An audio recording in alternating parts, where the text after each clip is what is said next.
di siyaar bon man dama gis mbër yi si suba xaw ma delloon def conférence de presse xaw ma lan la ñoom lan mooy seen problème noonu man jotuma kaar lii dama xool nii ma gis ne ñu triste nii xam nga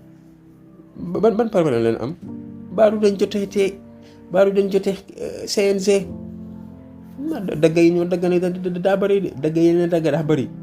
yéena yay de wallaay yéena yay man kañ gis na ma leen si suba ñu triste lool xam nga xaw ma nag boobu parce que dama xool nii rek 5 secondes après ma jàll waaw xam naa rek billaay te xam naa tamit fan yi làmb ji moom mooy loolu waaw nii lay def waxtaan leen ak